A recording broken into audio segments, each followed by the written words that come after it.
En resumen, podemos decir que a partir de la descomposición modal, la solución del sistema general de ecuaciones que nos permite obtener la respuesta de la estructura de n grados de libertad frente al sismo, representado por el acelerograma U2.G de t, presenta una respuesta desacoplada basada en cada modo de vibración, un modo de vibración por cada grado de libertad dinámico, y que esa respuesta se obtiene como la de un vibrador simple que tiene las siguientes características.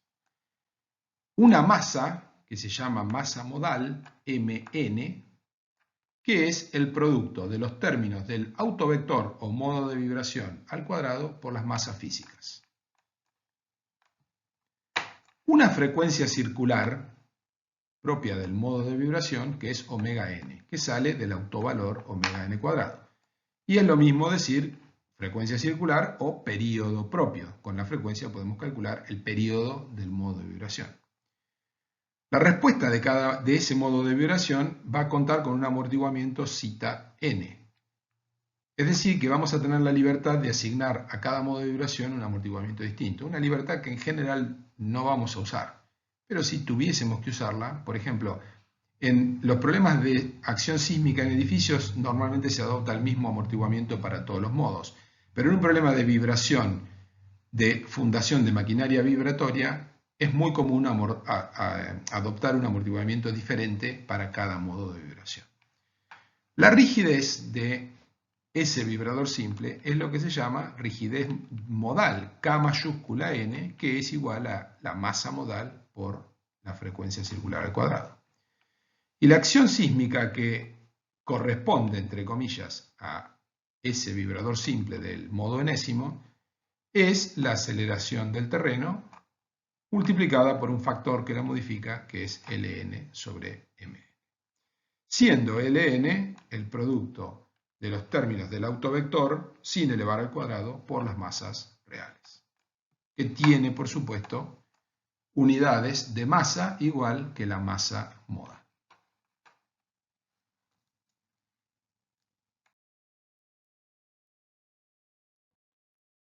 A partir de la resolución de ese vibrador simple equivalente para el modo enésimo, podemos obtener, cada modo de vibración va a tener un período propio. El primer modo va a tener un período T1, el modo enésimo va a tener un período T sub n. Si entramos al valor del espectro de respuesta que corresponde a un vibrador simple, verdadero, real, sometido a esta acción del sismo, con el período del modo enésimo, obtendríamos la aceleración espectral que vamos a llamar SAN. Vamos a ponerle un subíndice a cada una de las aceleraciones espectrales asociada con el modo, porque en el vibrador simple tenemos un solo periodo, una única aceleración espectral. En una estructura de 20 grados de libertad dinámica vamos a tener 20 modos de vibración, 20 periodos propios y 20 valores de aceleración espectral. Por lo tanto, para identificarlos, le pondremos a cada uno el subíndice del modo que corresponde. En el caso del enésimo, entramos con T sub n, salimos con lo que llamamos SAN. Pero SAN corresponde solamente a la acción del sismo solo U2.G. Ahora, la resolución de la ecuación diferencial del modo enésimo debemos multiplicar por Ln sobre Mn. Es muy simple, significa que al valor de esta aceleración lo tendremos que multiplicar por Ln sobre Mn. Por lo tanto, lo que podemos decir es la aceleración espectral correspondiente al modo enésimo es igual a la aceleración espectral correspondiente al vibrador de un solo grado de libertad, que es lo que viene en el reglamento, afectado del mismo coeficiente Ln sobre Mn. Es decir, esto que tenemos aquí, Ln sobre Mn por SAN, obteniendo SAN en función del periodo Tn con el espectro del reglamento. Y a partir de ahí vale la misma relación de siempre. La velocidad espectral SB con el subíndice del modo es igual a la aceleración dividido en omega n, y la aceleración viene con los mismos coeficientes adosados. Y el desplazamiento espectral, el máximo desplazamiento, viene también dado por esta respuesta que tenemos acá.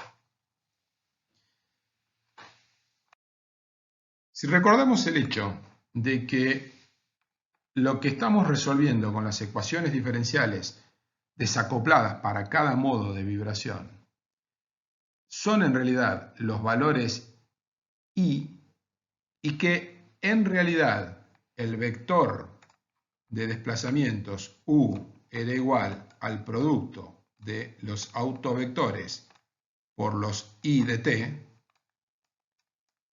en realidad cuando vamos a encontrar los desplazamientos para un modo determinado, por ejemplo, desarrollando esto para el modo 1, y en general vale para el modo enésimo, reemplazando el subíndice 1 por una n, vamos a tener que encontrar aquí el valor que sale de la resolución del vibrador simple equivalente para el modo 1, pero multiplicado por los términos del autovector 1. Es decir, tenemos que colocar aquí el autovector 1. Por lo tanto, cuando determinemos el valor máximo de U1, volvemos ahora a lo que nosotros vemos, que son los nodos. El nodo de arriba, 1, el nodo del medio, 2, el nodo de abajo, 3. Y queremos saber cuál es el valor máximo de desplazamiento. Para U1 es Φ11 multiplicado por esta cantidad. Para el nodo 2, siempre estamos hablando del primer modo de vibración. Para el nodo 2 es Φ21 multiplicado por este mismo valor. Y por supuesto para el nodo 3 será Φ31 multiplicado por este valor constante. En el caso de las velocidades máximas es lo mismo, cambia solamente esta constante que está acá. De hecho es la misma, pero dividiendo por ω1. Y para el caso de las aceleraciones totales, lo cual es importantísimo, porque las aceleraciones totales nos permiten obtener las fuerzas de inercia en las masas, vamos a tener lo mismo. Aceleración total en el nodo superior, Φ11 por esto. Aceleración total en el nodo del medio, Φ21 por esto mismo. Aceleración total en el nodo inferior, Φ31 multiplicado por L1 sobre M1 por SA1. No nos olvidemos que esto es solamente para el primer modo, es decir, esta cuenta de desplazamiento máximo o de aceleración máxima no es la aceleración total máxima durante el sismo, es la aceleración total máxima durante el sismo debida al primer modo de vibración. Habrá otra aceleración total máxima durante el sismo debida al segundo modo, al tercer modo y así hasta llegar al modo enésimo. Y lo mismo para velocidades y desplazamientos. Determinemos ahora, en función de lo que vimos anteriormente, las máximas fuerzas modales, o sea, el valor máximo de fuerza modal en cada una de las tres masas. Recordemos, tenemos nuestro modelo, la masa 1, la masa 2 y la masa 3. Y lo que estamos queriendo determinar es cuánto vale durante el sismo y debido al modo 1 solamente, debido al modo 1, ¿cuánto vale esta fuerza máxima? ¿Qué es la fuerza máxima? La fuerza máxima es la aceleración total máxima multiplicada por la masa. La aceleración total máxima, por ejemplo, en Fs1 es lo que vimos anteriormente, es Φ11 multiplicada por L1 sobre M1 por SA1. Le agregamos ahora, para convertirlo en fuerza, el producto de la masa. Para la masa 2, el valor máximo de la fuerza, Fs2 máximo, va a ser M2 por Φ21 multiplicado por esto. Y para la masa inferior, Fs3, va a ser M3 por Φ31 multiplicado por este factor común. Ahora vamos a determinar cuánto vale el corte basal máximo en la estructura. ¿Qué es el corte basal máximo? El corte basal máximo es la suma de todas las fuerzas que tenemos arriba, para una estructura de este tipo. Claramente, el corte en la base, al cual vamos a llamar B0, le vamos a poner subíndice 1 porque corresponde al primer modo de vibración, y max porque estamos obteniendo el valor máximo durante el sismo debido al primer modo de vibración. Entonces ese corte basal máximo asociado al modo 1, B01 máximo, va a ser la suma de las tres fuerzas. La suma de las tres fuerzas es la suma de las operaciones que hicimos acá. Esas operaciones tienen un factor común que es L1 sobre M1 por SA1, y luego tendremos que sumar el primer término, el segundo término, el tercer término, es decir, esto que tenemos acá. Φ11 por M1, Φ21 por M2, Φ31 por M3. ¿Pero qué es Φ11 por M1 más Φ21 M2 más Φ31 M3? Es L1. Esto que está acá, esto que está aquí es L1. Por lo tanto nos queda L1 por L1, L1 cuadrado, dividido M1 por SA1. Y eso es el corte B01 máximo. En general, para el modo enésimo de vibración, y vale para todos, el corte máximo basal asociado con cada modo de vibración es igual a Ln cuadrado sobre Mn multiplicado por San. Y este término de Ln cuadrado sobre Mn tiene una importancia fundamental en el análisis de la descomposición modal y la importancia de cada modo de vibración. Obteniendo las fuerzas máximas para el primer modo de vibración y sobre la base de sumarlas el corte basal, nosotros podemos construir los diagramas de solicitaciones de la estructura, pero asociado con un solo modo.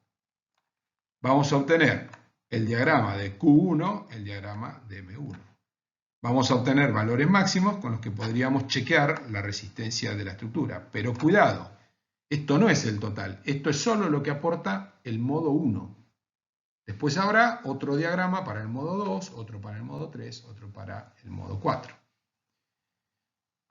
¿Tiene la misma importancia el aporte de todos los modos? Ya habíamos dicho anteriormente que eso no es así. Y ahora vamos a ver matemáticamente cómo se fundamenta esa disquisición entre la importancia de un modo respecto al otro.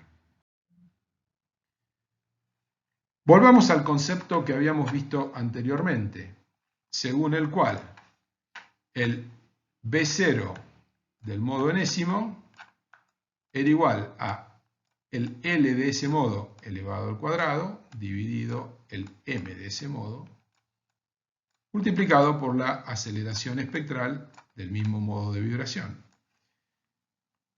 ¿Qué vemos aquí? Que tenemos una fuerza igual a una aceleración total multiplicado por esta cantidad. ¿Cómo funciona, cómo funge esta cantidad? Como una masa, obviamente, fuerza igual a masa por aceleración.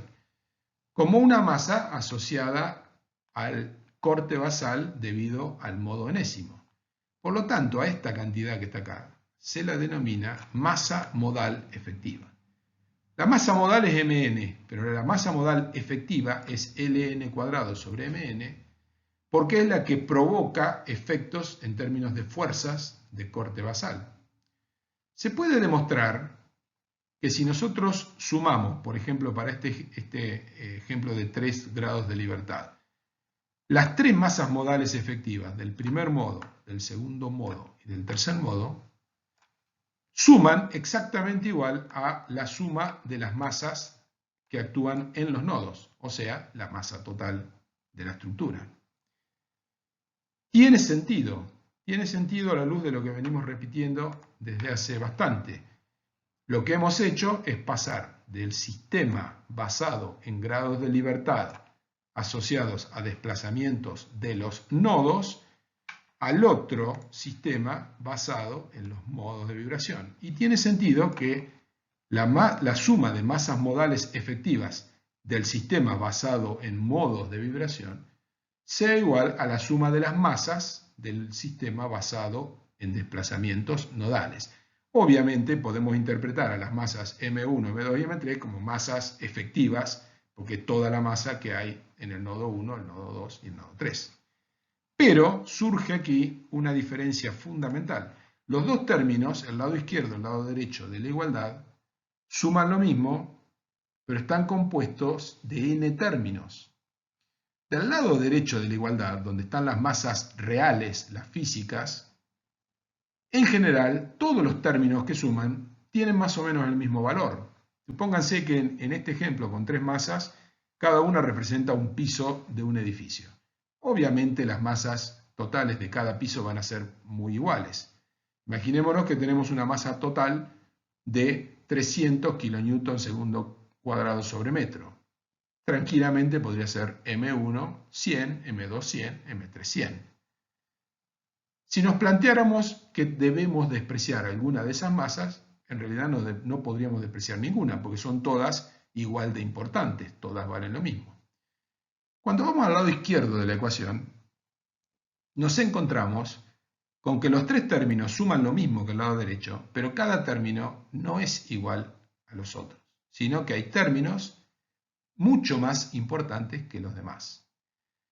Si pasamos la masa total del lado derecho dividiendo a la izquierda, lo que vamos a encontrar es la importancia de cada uno de los términos en términos porcentuales, es decir, relativos, sin tener la unidad de la masa. Y nos vamos a encontrar, por ejemplo, en este ejemplo, que la masa modal efectiva del primer modo de vibración representa el 87% de la masa total.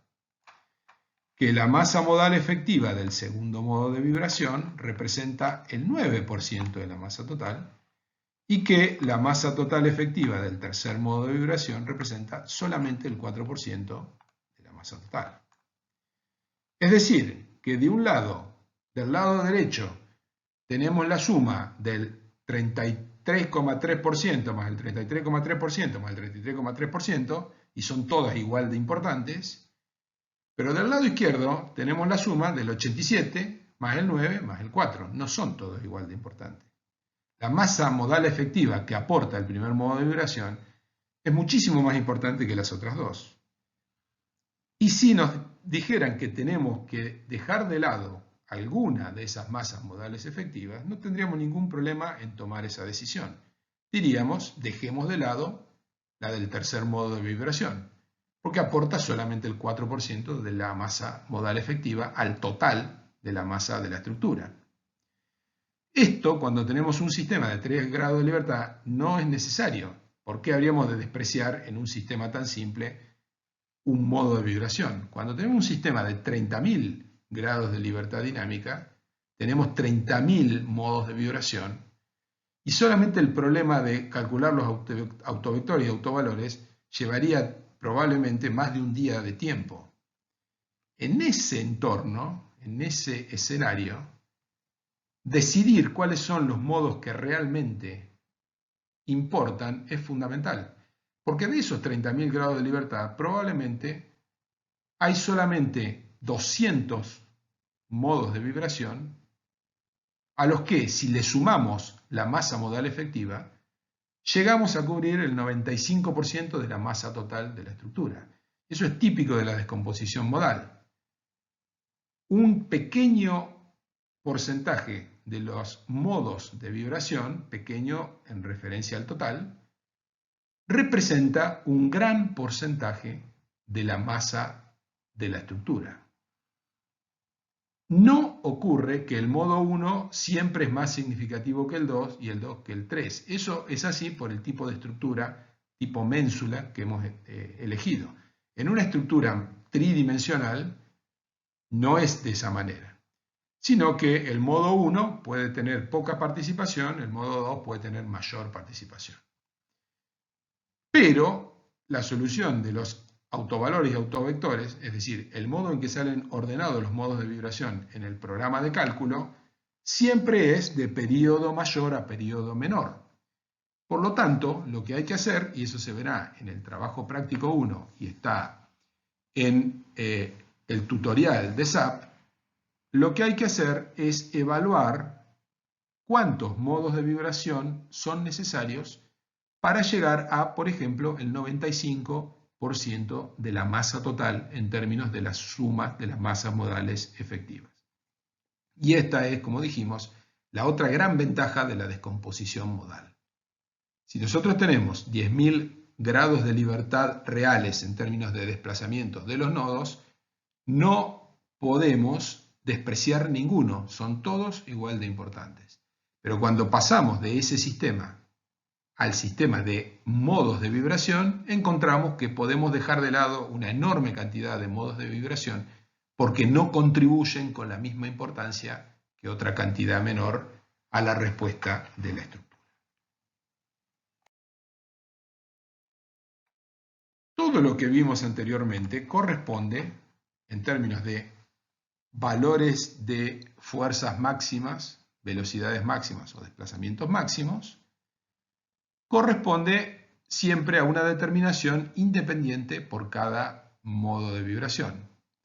Una vez que ya hemos dejado de lado los modos que no contribuyen, en función de todo lo dicho en la figura anterior, una vez que hemos dejado eso de lado, nos quedan los modos significativos y nos encontramos con el hecho de que estamos viendo la película no completa en simultáneo, sino que la estamos viendo separada en modos de vibración. Y eso plantea un problema. La descomposición en modos de vibración, que tiene enormes ventajas que ya hemos mencionado anteriormente, tiene algunos problemas, y el problema básico es cómo combinar los máximos de cada modo. Hemos visto cómo calcular los máximos desplazamientos, fuerzas, velocidades para el modo enésimo, pero ahora tenemos que ver cómo vamos a hacer para calcular el valor máximo de, por ejemplo, el corte basal para toda la estructura, o sea, para todos los modos de vibración que sean significativos. La primera cuestión que surge es que esos valores máximos no son simultáneos. Si lo vemos en el ejemplo simple de 3 grados de libertad, vamos a analizar, por ejemplo, el desplazamiento del nodo 1. El máximo del primer modo de vibración está acá, en este tiempo. El máximo del segundo está acá. El máximo del tercero está por acá, está corrido. No son contemporáneos, no son sincrónicos. Por lo tanto, la primera aproximación que podríamos hacer, que es decir, bueno, si tengo que combinar, tengo que obtener el máximo desplazamiento en un nodo. En cada modo de vibración yo tengo un máximo desplazamiento en valor absoluto, porque hice un análisis espectral. Directamente lo sumo y de esa manera nunca voy a tener un valor más grande que ese. Eso es cierto. Lo que hago es sumar todos los máximos de cada modo en valor absoluto.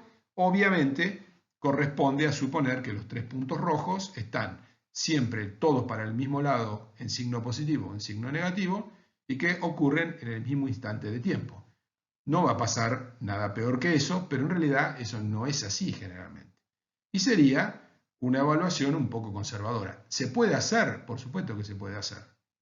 Pero es como un poco demasiado conservadora. Por lo tanto, surgen otras técnicas.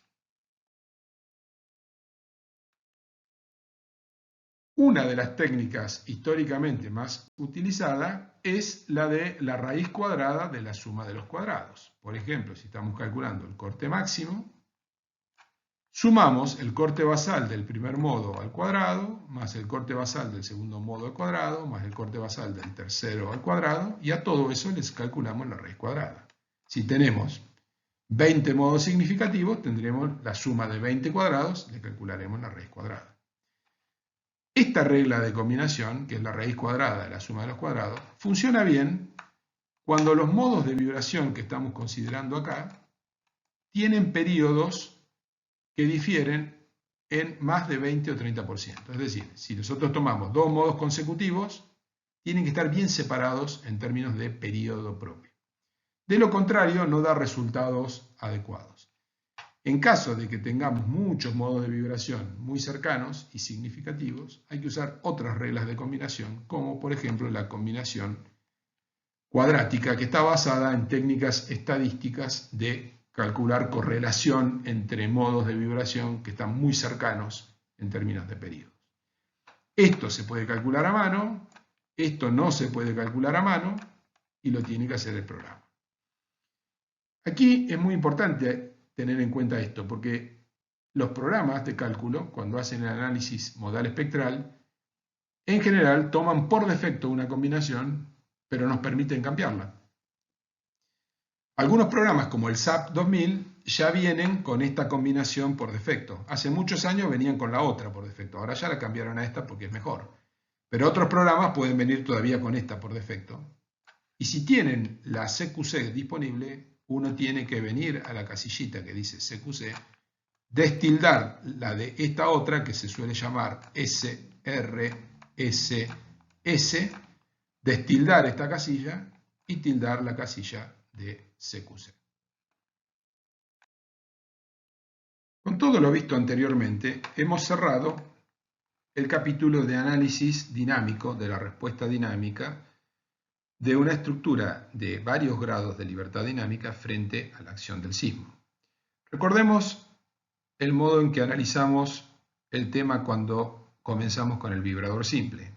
En primera instancia, evaluamos la respuesta dinámica del vibrador simple frente a la acción del sismo, lo cual nos daba la respuesta lineal y elástica de una estructura de un grado de libertad frente al sismo, y luego introdujimos el concepto de diseño por capacidad, la analogía del eslabón dúctil y todos los conceptos que son de gran importancia en el diseño real de estructuras de hormigón armado o metálicas frente a la acción del sismo.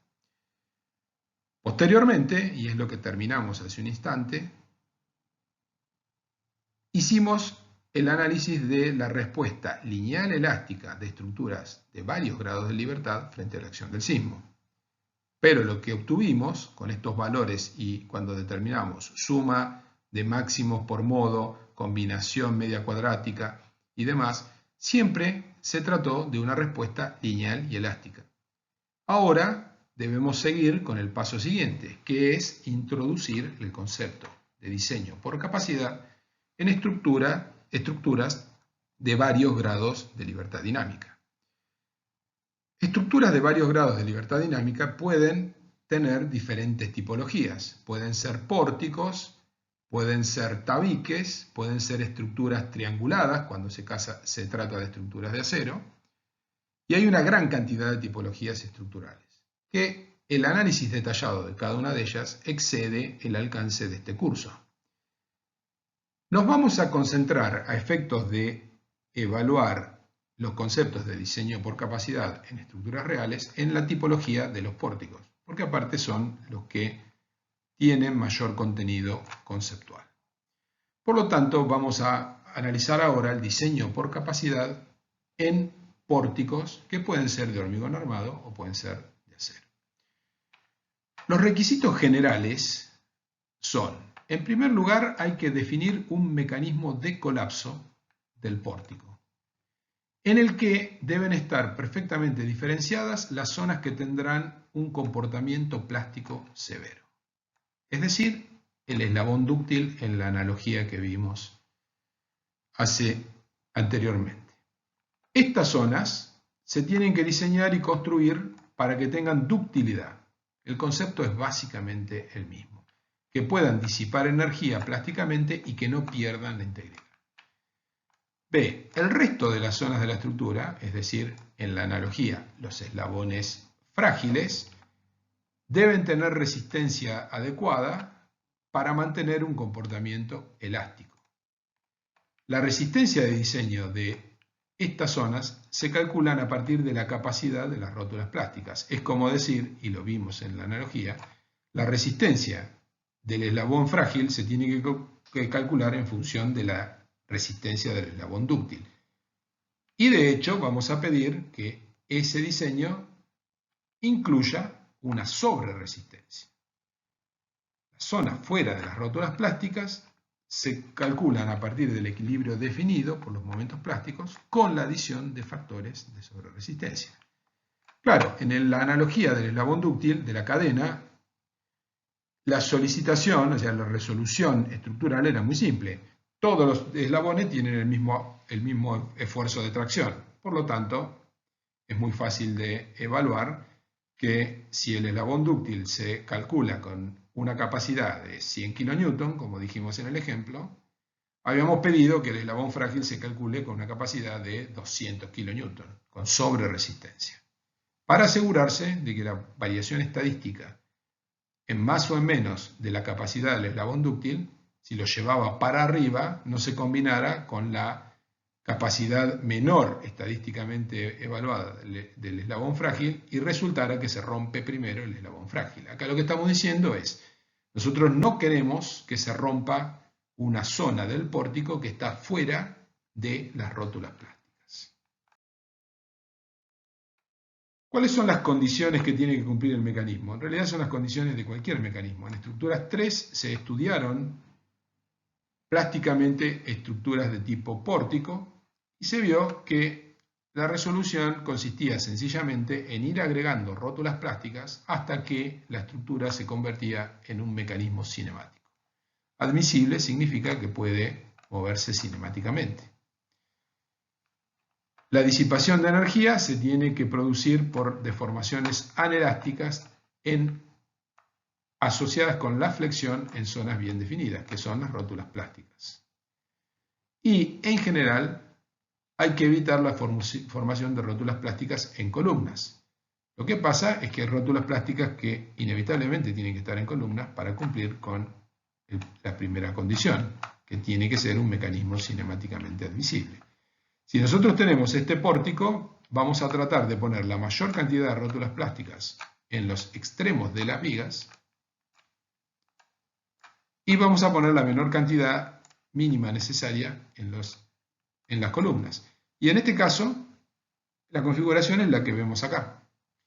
Tenemos las rótulas plásticas azules o rojas, son todas rótulas plásticas, se ha separado el color para mostrar las de las columnas y las de las vigas, y ahí es donde se tiene que concentrar el comportamiento anelástico y por lo tanto tiene que tener mucha ductilidad o una ductilidad adecuada, lo que implica una construcción muy detallada. El resto de la estructura, que es lo que está en negro, todo lo demás, incluyendo el resto de las vigas y de las columnas, tiene que tener un comportamiento elástico y tiene que resistir mucho más que lo que dice el equilibrio con las rótulas plásticas.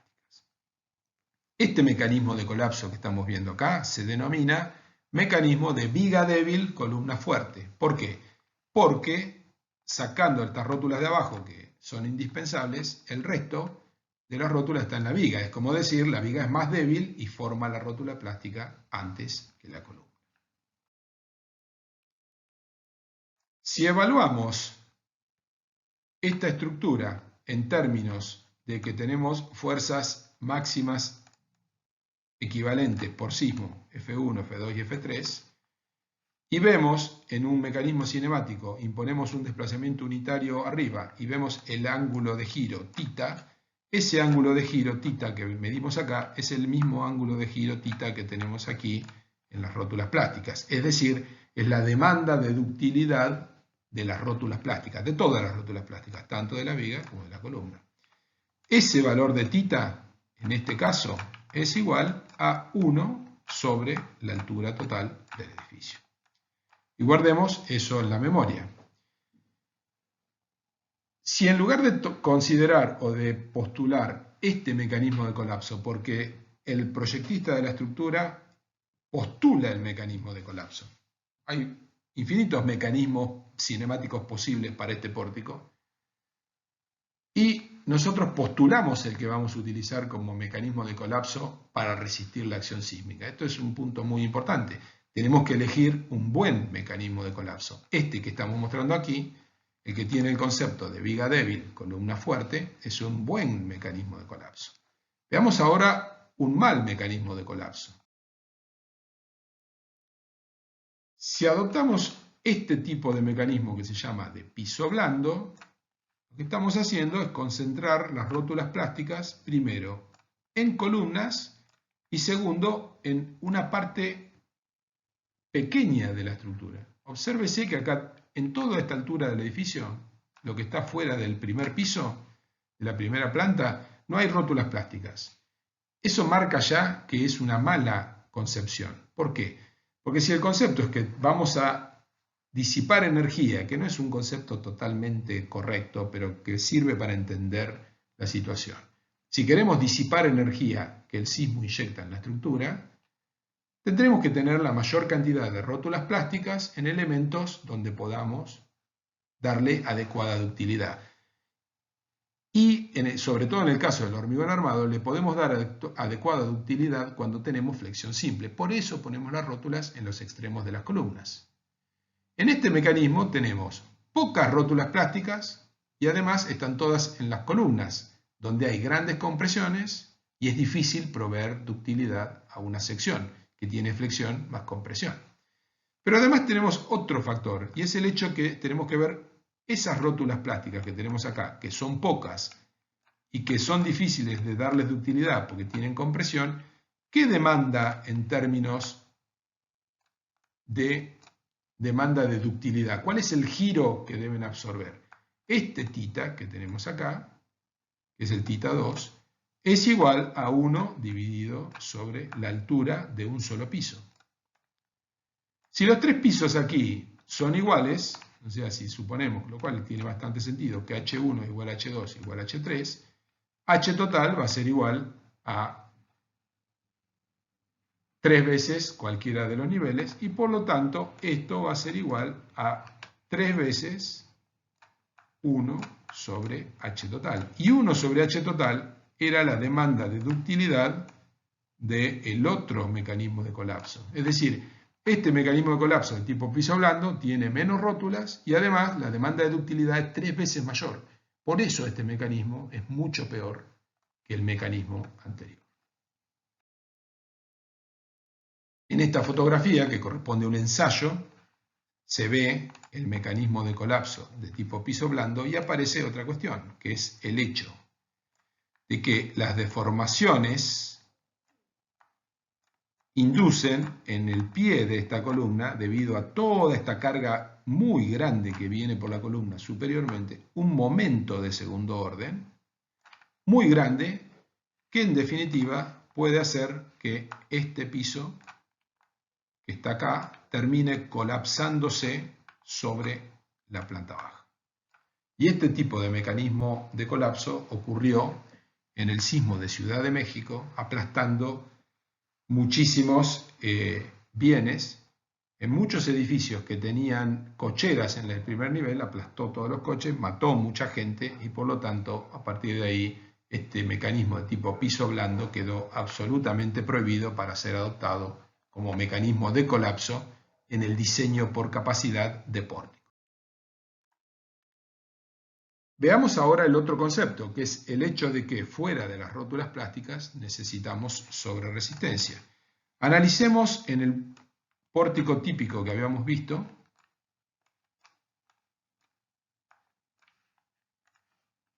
esta rótula plástica que tenemos aquí arriba y en particular este nudo que tenemos acá. ¿Por qué vamos a analizar el nudo de la punta? Porque es fácil establecer el concepto de equilibrio en el nudo. El equilibrio es real. En el nudo este vamos a tener el mismo momento de este lado que el mismo momento de este lado, físicamente. Pero lo que nos importa cuando analizamos la sobreresistencia es con qué valor de momento vamos a calcular las armaduras que ponemos en la viga y las armaduras que ponemos en la columna. Eso es el concepto de sobreresistencia. No va al equilibrio del nudo, que obviamente siempre va a implicar tener momentos iguales en la viga y en la columna, sino a con qué valor lo calculamos. Este MU que tenemos acá es el momento con el que dimensionamos la rótula plástica. En función de la variabilidad estadística, si nosotros dimensionamos con este MU, el valor nominal, si hablamos de hormigón armado, va a ser un poco mayor, pero la nube de variación estadística nos va a dar que puede resistir tan alto como un valor lambda 0 por mn. Es decir, un valor mayor. Era el valor mayor que podía tener de resistencia el eslabón dúctil. Esto que tenemos acá es el eslabón dúctil. Esta columna que tenemos acá es el eslabón frágil. A nosotros lo que nos puede perjudicar es que si dimensionamos tanto la rótula plástica como la columna con el mismo valor de MU, se nos produzca la combinación de que la rótula plástica resiste esto y la columna resiste esto. Ahí vamos a tener un problema muy grave, porque se va a romper primero la columna que no tiene la ductilidad adecuada.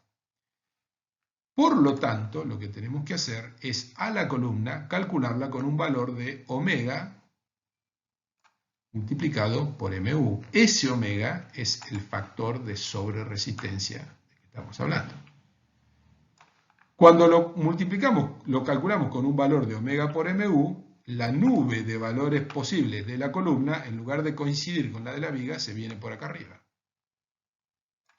Y entonces, el valor mínimo estadístico de resistencia de la columna queda por arriba con el valor máximo estadístico de resistencia de la rótula plástica. Y no corremos el riesgo, tenemos este margen todavía, no corremos el riesgo de que se rompa primero la columna, que es un elemento no dúctil, antes de la rótula plástica, que es un elemento dúctil. Ese es el concepto de sobreresistencia, y este análisis estadístico, probabilístico, es lo que fundamenta el concepto de sobreresistencia. Conceptualmente, lo que hemos analizado aquí es exactamente lo mismo que vimos cuando la analogía del eslabón dúctil. ¿Cómo se calcula o cómo se evalúa qué tanta sobreresistencia se le da? Eso está resuelto por el reglamento. La misma tabla de factores de comportamiento que nos daba el factor de reducción, el factor para calcular desplazamientos, nos da este valor de omega 0, que es el factor de sobreresistencia. Y fíjense que es un valor importante. En los pórticos con ductilidad completa de hormigón armado, ese factor de sobreresistencia es 3. Es una enorme diferencia de resistencia por encima que le tenemos que dar a los sectores frágiles. Marca la importancia que le da el reglamento y la filosofía de diseño por capacidad a el hecho de confinar la rotura en los elementos que tienen ductilidad adecuada. Si bien no es objeto de esta asignatura, claramente las estructuras que hemos estudiado, en el caso del pórtico, van a estar constituidas por dos materiales principalmente en el caso de acciones sísmicas severas, que van a ser el hormigón armado o el acero. Por lo tanto, vamos a ver muy someramente algo que en realidad se introduce en el área de estudio de otras asignaturas, pero que vale la pena mencionar para redondear el tema que hemos estudiado aquí globalmente, que es cómo se materializan las rótulas plásticas en hormigón armado y en acero. Comencemos por el hormigón armado. Vimos que el mecanismo implicaba tener rótulas plásticas en los extremos de las vigas y que esas rótulas plásticas tenían que tener una demanda de ductilidad muy grande. ¿Cómo se materializa eso? Se materializa poniendo en la zona de las rótulas plásticas estribos muy cercanos que generen un confinamiento adecuado del hormigón. Confinamiento fuerte y adecuado del hormigón en la zona de la rótula plástica.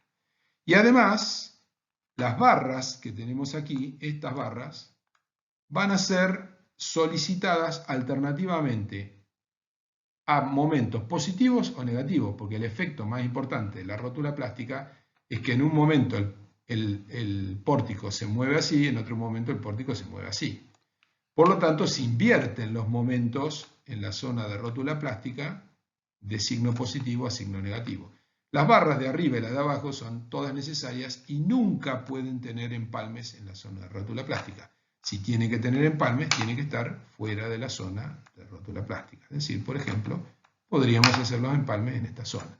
Lo que va en contra de algunos conceptos, porque si además esta viga está solicitada por cargas estáticas en el medio, no queda muy bien poner los empalmes ahí, pero cuando las cargas son solamente estáticas, vamos a sacar los empalmes de la zona central, pero cuando hay algo que es mucho peor que la carga estática, que es el sismo, no va a importar poner los empalmes en la zona central y sí los vamos a tener que sacar de la zona de rótula plástica. En la zona de rótula plástica, cuando se hace un ensayo, aquí la rótula plástica se ha alejado un poco del borde de la columna, lo que se ve es que hay un efecto de rotura del hormigón. Esas líneas negras son fisuras en una y otra dirección. Y lo que hay que evitar es que el hormigón se desgrane y salga, que físicamente la viga se descomponga y deje de ser hormigón armado. Por eso es que se colocan estribos muy cercanos en la zona de la rótula plástica. Muy cercanos para que generen una jaula y un confinamiento que le dé integridad al hormigón. En el caso de las rótulas plásticas en estructuras de acero, nos encontramos con un material que es dúctil de por sí. El acero que se utiliza en estructuras de ingeniería civil son calidades de acero que garantizan la ductilidad en todos los elementos. Por lo tanto, nos preguntamos qué es lo que no es dúctil en el acero. Y la respuesta es las uniones. En particular, las soldaduras.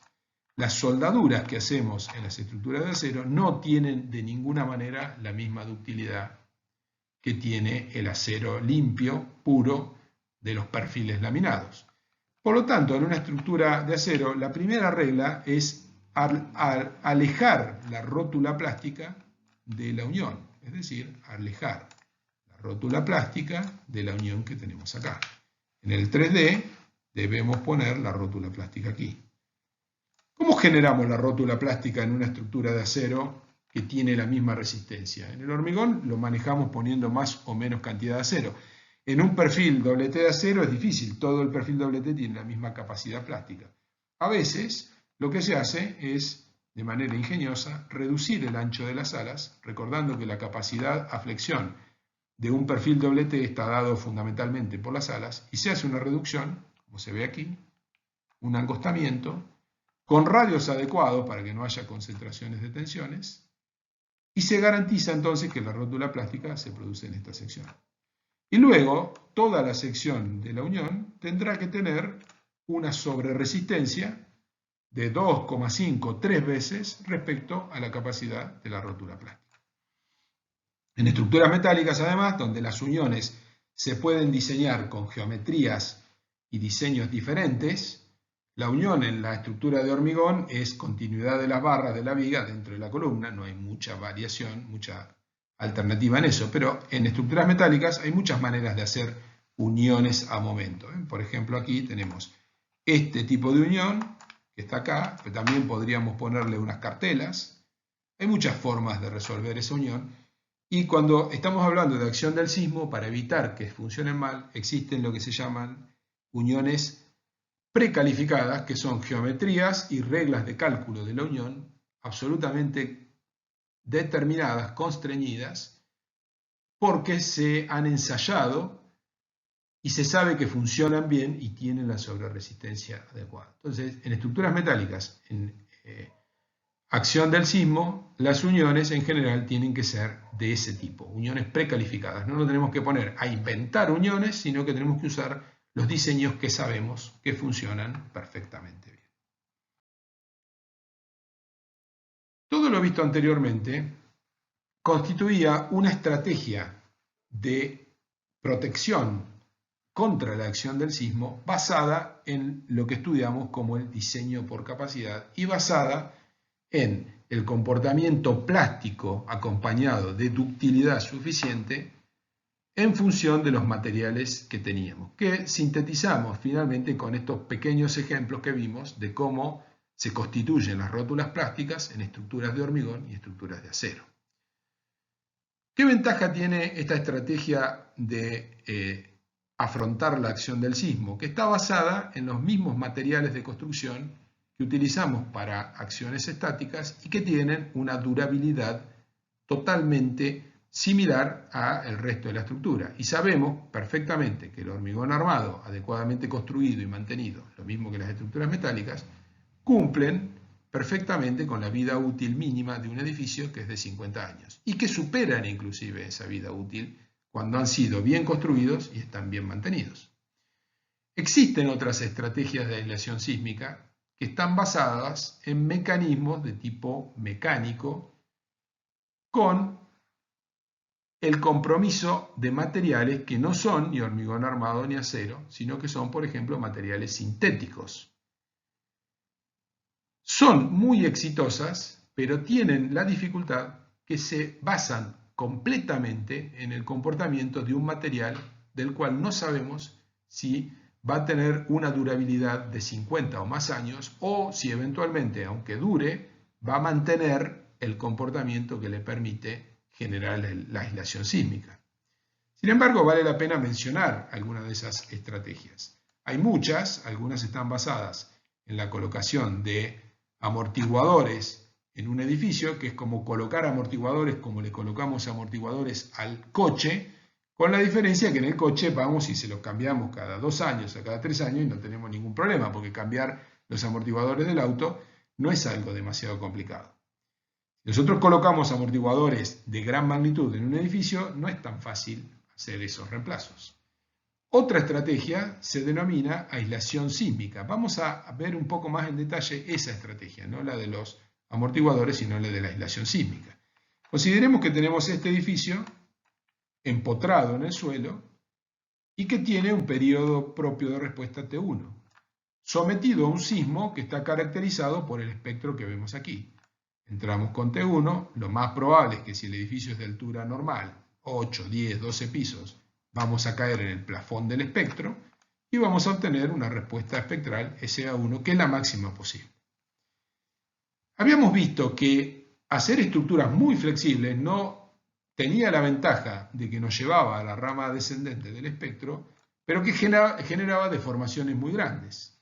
Y entonces la estructura podía no romperse, pero los desplazamientos eran tan grandes que se nos caía en la cabeza un jarrón, nos rompía la cabeza y nos generaba el mismo daño de manera indirecta. Pero la estrategia de aislación sísmica consiste en concentrar toda esa flexibilidad de la estructura en un punto, que en general es la base de la estructura. Es equivalente a que este edificio sea una persona con los zapatos clavados al piso cuando viene el sismo y este otro edificio es una persona con patines, con rueditas cuando viene el sismo.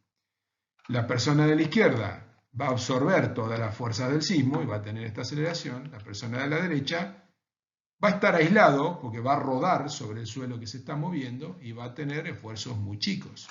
Claro, los desplazamientos de las ruedas respecto al suelo van a ser grandes, pero van a estar concentrados en la rueda. No va a generar desplazamientos relativos en la altura de la persona, en este caso del edificio. Esto es lo que se llama una estrategia de aislación sísmica. Tiene todas las ventajas de una estructura muy flexible, bajos esfuerzos, y la dificultad de la estructura muy flexible, que son las deformaciones grandes, las concentra aquí abajo, en la fundación. El tema es que para generar eso necesitamos tener aquí dispositivos que no podemos construir con hormigón armado ni con acero, sino que tenemos que ir a dispositivos de tipo mecánico que, por ejemplo, tengan altura de neopren importante. Esto es como un apoyo de puente, pero con una altura muy grande, y el hecho de que tenemos que prever la posibilidad de cambiarlo. Para empezar, tendremos que generar un entrepiso técnico al cual podamos acceder para inspeccionar y eventualmente poder colocar aquí unos gatos hidráulicos que nos permitan sostener la estructura para cambiar este elemento de neopren. Pero el mayor problema no es, esto se puede materializar, no hay ningún problema porque es como cambiar el apoyo de un puente. El tema es hacer la inspección adecuada, porque toda la estrategia de resistencia al sismo se basa en que estos elementos estén en buenas condiciones y funcionen bien. Si esto falla, el edificio de arriba no va a estar preparado para tomar acciones sísmicas que van a ser mucho más grandes y va a colapsar. Por lo tanto, hay que tener mucha responsabilidad en el mantenimiento. Y nosotros podemos construir este edificio hoy, pero este edificio, si tiene que durar 50, 70 años, ¿cómo sabemos que dentro de 30, 40 años alguien va a tener la responsabilidad para mantenerlo? Por esa razón es que el reglamento nacional actualmente no permite la utilización de este tipo de elementos. Hay otros elementos que funcionan de manera más o menos similar y que están basados en materiales que no son sintéticos. Por ejemplo, un aislador de este tipo funciona sobre la base de un péndulo, tiene una cama inferior que tiene forma esférica y tiene aquí un elemento de plomo. Entonces todo está constituido de materiales que son durables, acero y plomo, pero también tienen sus dificultades de mantenimiento.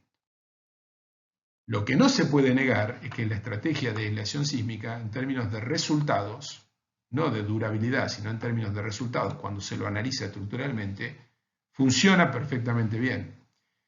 Aquí se encuentra el análisis basado en un modelo, algo modelado, una estructura de 10 pisos modelada en SAP 2000, que permite introducir elementos aisladores como estos que estamos viendo, de la respuesta en términos de desplazamientos en el punto superior del edificio sin aislación y aislado.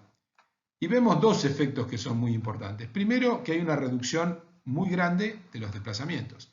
La estructura sin aislación tiene un desplazamiento máximo en valor absoluto del orden de 5 centímetros y la estructura con aislación tiene un desplazamiento máximo del orden de 1,7 centímetros. Es decir, básicamente 3 veces menos de desplazamiento máximo. 3 veces menos de desplazamiento máximo implica 3 veces menos de solicitaciones en términos generales en la estructura. Pero además hay otro efecto, y es la cantidad de oscilaciones. Habíamos dicho en algún momento que la cantidad de oscilaciones, los ciclos en una y otra dirección, generan daño acumulado en una estructura, ya sea de hormigón armado o de acero. La estructura sin aislación tiene una cantidad de cruces por el cero, 3, 4, 5, 6, 7, 8, 9, 10, 11, 12 y 13. Mientras que la estructura que está aislada tiene solamente 1, 2, 3, 4, 5. Prácticamente un tercio, entre la mitad y un tercio de cruces por el cero, lo que implica mucho menor daño sobre la estructura.